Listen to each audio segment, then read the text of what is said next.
എല്ലാവർക്കും നമസ്കാരം. പുതിയൊരു വീഡിയോയിലേക്ക് നിങ്ങൾക്ക് എല്ലാവർക്കും സ്വാഗതം. ഇന്ന് ഞാൻ നിങ്ങളുടെ മുൻപിൽ പ്രസന്റ് ചെയ്യാൻ വന്നിരിക്കുന്നത് പൈത്തൺ ആൻഡ് ജാങ്കോ. എന്താണ് ഈ പൈത്തൺ, എന്താണ് ഈ ജാങ്കോ, അതിനിടയിൽ ഒരു ഡി കാണാൻ നിങ്ങൾക്ക് പറ്റുന്നുണ്ട്. ഇതൊക്കെ എന്താണെന്ന് നിങ്ങളോട് പറയാനായിട്ടാണ് ഞാൻ ഈ ഒരു വീഡിയോയിൽ തന്നെ വന്നിരിക്കുന്നത്. പൈത്തൺ എന്ന് വെച്ച് കഴിഞ്ഞാൽ പൊതുവേ നമ്മൾ പറയാറുണ്ട് പല ലാംഗ്വേജുകളുണ്ട് അല്ലേ. നമ്മളുടെ ഇന്ത്യയിൽ ഒരുപാട് ലാംഗ്വേജുകളുണ്ട്. അപ്പോൾ മലയാളമാണ് ഏറ്റവും നമുക്ക് എന്താ പറയുക വളരെ സിമ്പിളായിട്ട് സംസാരിക്കാൻ പറ്റുന്നത്. പിന്നെ ഹിന്ദി ഉണ്ടാവും, തമിഴുണ്ടാവും, ഇംഗ്ലീഷ് ഉണ്ടാവും. അപ്പോൾ അതൊന്നും അത്ര നമുക്ക് എന്താ പറയുക ഇത്രയും നല്ല രീതിയിൽ മധുരമായിട്ട് സംസാരിക്കാൻ പറ്റില്ല. എന്ന് പറഞ്ഞ പോലെയാണ് ഒരു സോഫ്റ്റ്വെയർ ഡെവലപ്പർക്ക് അവരുടേതായ ലാംഗ്വേജുകൾ ഒരുപാടുണ്ടാവും. അതിൽ ഏറ്റവും ലേറ്റസ്റ്റ് ആയിട്ടുള്ളതും വളരെ സിമ്പിളായിട്ട് തന്നെ ഒരു കോഡിങ് പോലെ തന്നെ ഉപയോഗിച്ച് ഒരു ഫ്രെയിം വർക്കിൽ നമുക്കൊരു സോഫ്റ്റ്വെയർ നിർമ്മിക്കുന്ന ഏറ്റവും വളരെ സിമ്പിളായിട്ടുള്ള ഒരു ലാംഗ്വേജിൻ്റെ പേരാണ് പൈത്തൺ. പൈത്തൺ എന്ന് പറയുമ്പോൾ ഇതിൻ്റെ കൂടെ എപ്പോഴും ജാങ്കോ ഉണ്ടാവും. എന്താണ് ഈ ജാങ്കോ? പൊതുവേ നമ്മൾ എന്തെങ്കിലും ഒരു കാര്യം നിർമ്മിക്കണമെങ്കിൽ, ഒരു വീട് നിർമ്മിക്കണമെങ്കിൽ തന്നെ ഒരു ഏരിയ, ഒരു ലാൻഡ് ഉണ്ടാവണം ഇല്ലേ.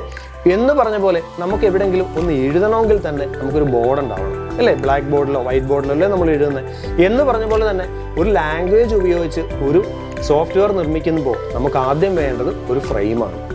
ഈ ഫ്രെയിമിനകത്ത് ഉള്ളിൽ വെച്ചിട്ടാണ് നമ്മൾ ലാംഗ്വേജുകൾ ഉപയോഗിച്ച് ഒരു സോഫ്റ്റ്വെയർ നിർമ്മിക്കുന്നത്. അപ്പോൾ ഈ ഫ്രെയിമിൻ്റെ പേരാണ് നമുക്ക് ജാങ്കോ എന്ന് പറയാവുന്ന ഒരു കാര്യം.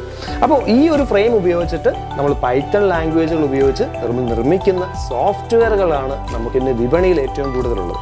അതിൽ ഏറ്റവും അട്രാക്റ്റീവ് ആയിട്ടുള്ള നിങ്ങളെല്ലാം ഉപയോഗിക്കുന്ന ഫേസ്ബുക്ക് ആയാലും, അതല്ലെങ്കിൽ ഇൻസ്റ്റഗ്രാം ആയാലും, അതല്ലെങ്കിൽ യൂട്യൂബ് ആയാലും, അല്ലെങ്കിൽ നമ്മൾ ഉപയോഗിക്കുന്ന സെർച്ച് എഞ്ചിനുകളായിട്ടുണ്ട് ഗൂഗിൾ ആയാലും ഉൾപ്പെടെ ഇന്ന് വന്നിരിക്കുന്ന പൈത്തൺ എന്ന് പറഞ്ഞിരിക്കുന്ന ലാംഗ്വേജുകളിലാണ് ഇതെല്ലാം വർക്ക് ചെയ്തുകൊണ്ടിരിക്കുന്നത്. അതുകൊണ്ട് തന്നെ ഏറ്റവും കൂടുതൽ ജോലി സാധ്യതകളുള്ള ഒരു ഫീൽഡ് തന്നെയാണ് പൈത്തൺ ഡെവലപ്പർക്കുള്ളത്. അപ്പോൾ സോഫ്റ്റ്വെയർ ഡെവലപ്മെൻറ്റ് ഫീൽഡിൽ അല്ലെങ്കിൽ ഡെവലപ്മെൻറ്റ് ഫീൽഡുകളിലൊക്കെ തന്നെ ഇന്ന് ഏറ്റവും കൂടുതൽ IT സെക്ടറുകളിലുള്ള കമ്പനികളെല്ലാം തന്നെ ആവശ്യമുള്ളത് പൈത്തൺ ഈ പറഞ്ഞിരിക്കുന്ന ജാങ്കോ എന്നിരിക്കുന്ന ഒരു ഫീൽഡ് തന്നെയാണ്.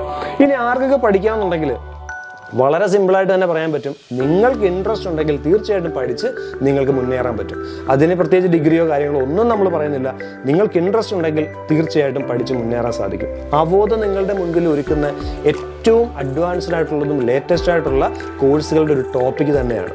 അതിൽ ഒന്ന് രണ്ടെണ്ണം ഞാൻ പറയാം. നമുക്ക് ആവശ്യമുള്ളത് HTML നമുക്ക് വളരെ അത്യാവശ്യമാണ്. അതേപോലെ തന്നെ ഈ ജാങ്കോയുടെ തന്നെ നമുക്ക് പൈത്തണിൻ്റെ അല്ലെങ്കിൽ നമുക്ക് ഫ്രെയിം വർക്കുകൾ, അതായത് പൈത്തൺ ഫ്രെയിം വർക്ക് നമുക്ക് അറിഞ്ഞിരിക്കണം. അതേപോലെ തന്നെയാണ് നമുക്ക് കൺസെപ്റ്റ്, എന്താണ് കൺസെപ്റ്റ്, ഇത്തരം കാര്യങ്ങൾ നമ്മൾ അറിഞ്ഞിരിക്കണം. പിന്നെ ജാങ്കോ എന്താണെന്നും അതിൻ്റെ പൈത്തൻ്റെ ഈ പറഞ്ഞിരിക്കുന്ന ലാംഗ്വേജുകളൊക്കെ പഠിപ്പിക്കുന്നുണ്ട്. അപ്പോൾ ഏറ്റവും ലേറ്റസ്റ്റ് ആയിട്ടും അത്യാധുനിക രീതിയിലുള്ള പഠന രീതിയിൽ കൂടിയാണ് നിങ്ങളെ മികച്ച ഒരു കരിയറിലേക്ക് എത്തുന്നത്. അതുകൊണ്ട് തന്നെ നിങ്ങൾ ഇനിയും വരുന്ന ക്ലാസ്സുകളിലൊക്കെ നല്ല രീതിയിൽ പഠിച്ച് മുന്നേറുക.